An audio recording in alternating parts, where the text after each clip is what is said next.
దూరంపూడి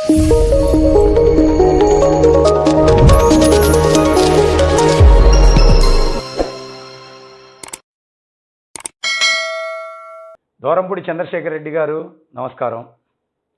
మీరు పదే పదే ఎందుకండి మీరు చులకనగా మాట్లాడతారు? నా జాతి అంటే నా తండ్రి ముద్రగడ్డ గారని చెప్తారు. ముద్రగడ్డ గారి పేరు చెప్పి నా జాతిని ఎందుకు చులకనగా మాట్లాడతారు? నా నాయకుడిని ఏమని మాట్లాడుతున్నావు? ఎంపీగా నిలబడాలంటే అమిత్ షా గారు చెప్పాలి, ఎమ్మెల్యేగా నిలబడాలంటే చంద్రబాబు నాయుడు గారు చెప్పాలి. మాకు ఎవరో చెప్పే వ్యక్తుల గురించి మాట్లాడావే, అసలు నువ్వెందుకు మాట్లాడావు మా గురించి? నా నాయకుడు మరి నువ్వు చిన్న సైజుగా మాట్లాడావు కదా, మరి పెద్దగా ఎందుకు ఆలోచిస్తున్నావు? ఎందుకు బరువుగా మోస్తున్నావు? పవన్ కళ్యాణ్ గారు అంటే, జనసేన అంటే ఎందుకు భయంతో ఉన్నావు? తప్పకుండా నీ లోపల ఉన్న నర్వ్స్ ఎలా యాక్టివేట్ అవుతున్నాయి, ఎలా టెన్షన్ పడుతుందో, సాయంత్రం అయితే నీ ఇంట్లో ఎలా గ్లాసు పెట్టుకొని నువ్వు నిద్ర లేని రాత్రులు గడుపుతున్నావో గంటల లెక్కలో లెక్క పెట్టుకో. టన్నులు కొద్ది ఇస్తాడు. భయం అంటే ఆయన పేరును చూసావేమో. నా అనుకునే యువతరం రేపు నిన్ను ఎలా పరిగెత్తించబోతుందో నువ్వు ఒక సినిమా పెట్టుకొని చెక్ చేసుకో. మీరు మాట్లాడిన పదజాలంతో నా జాతి ఇంకొక జాతికి వ్యతిరేకంగా మాట్లాడే స్థాయిని ఎందుకు క్రియేట్ చేస్తున్నారు? నీ నాయకుడు కూడా ఎందుకు పలసం చేస్తున్నారు?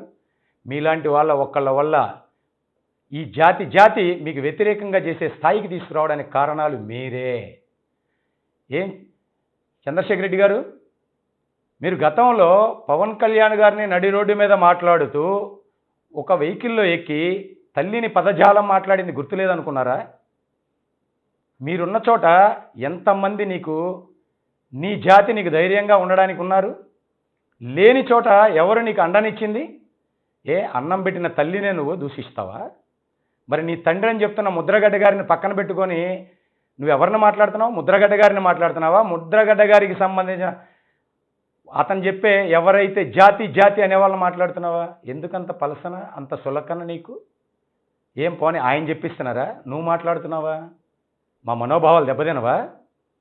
తప్పకుండా నీ ఇంటి దగ్గర జరిగిన సంఘటన మాకు బాగా గుర్తుంది. గతంలో మీ తాతగారికి జరిగిన నాయక్ గుర్తుంటుంది. ఎలా జరిగిందో ఒక ఎస్పీ గారు ఎలా ఇచ్చారో మీరు చూశారు. అది నా నాయకుడు మాట్లాడారు. ఇప్పుడు చెప్తున్నాం, గంటలు రోజులు గుర్తుపెట్టుకోండి.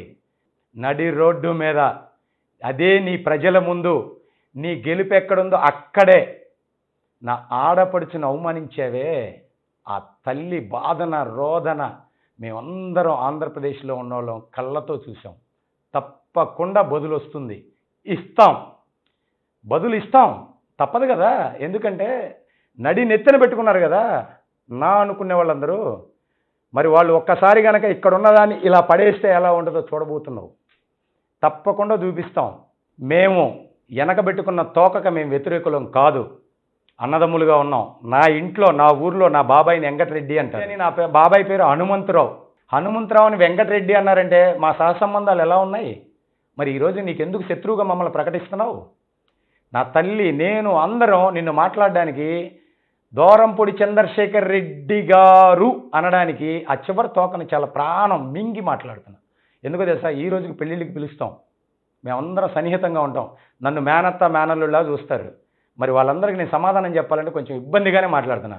అమ్మా, ఇలాంటి ఒక వ్యక్తి వల్ల, ఇలాంటి ఒక చెడ్డ పురుగు వల్ల జాతికి అవమానం జరుగుతుంది.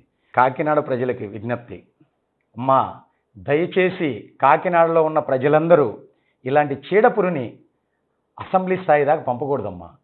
కులాల మధ్య చిచ్చులు పెట్టి ఇలాంటి పరిస్థితులను తీసుకొస్తున్న వ్యక్తుల్ని, గతంలో జరిగిన సంఘటనలు ఇంకా జరగకుండా చూడాలంటే అగ్నికుల క్షత్రియులు ఎవరైతే ఉన్నారో సముద్రంలోకి వెళ్ళి వేటాడడానికి వలన ఎలా అయితే వేస్తారో అలాంటి వలనేసి అన్ని కులాలు నా అనుకునే నా జాతి వేటకు ఎవరైతే వెళ్తారో అన్నదమ్ములందరినీ నేను చూశాను గతంలో. అక్కడికి వచ్చి మీరందరూ కలిసి ఇలాంటి వ్యక్తిని చీడపురుగులాగా చూసి ఈసారి ఓటమి ఎలా చవి చూడాలో అలా చవి చూసేటట్టు చూసి పంపించాల్సిన బాధ్యత అయితే కాకినాడ ప్రజలకు ఉందమ్మా. ఏ కాడికి ప్రజల్ని మభ్య పెడుతూ ఈ రాష్ట్రంలో మాట్లాడుతున్న విధానం చూస్తే కులాల మధ్య స్విచ్చులు పెడుతూ ఉన్నాడు. దయచేసి రాబోయే భవిష్యత్ తరాన్ని మనం నిలబెట్టుకోవాలంటే, నీ బిడ్డ బాగుండాలంటే ఇలాంటి వ్యక్తులను అసెంబ్లీ దాకా రానియకుండా చేయాల్సిన బాధ్యత కాకినాడ ప్రజలకు ఉంది.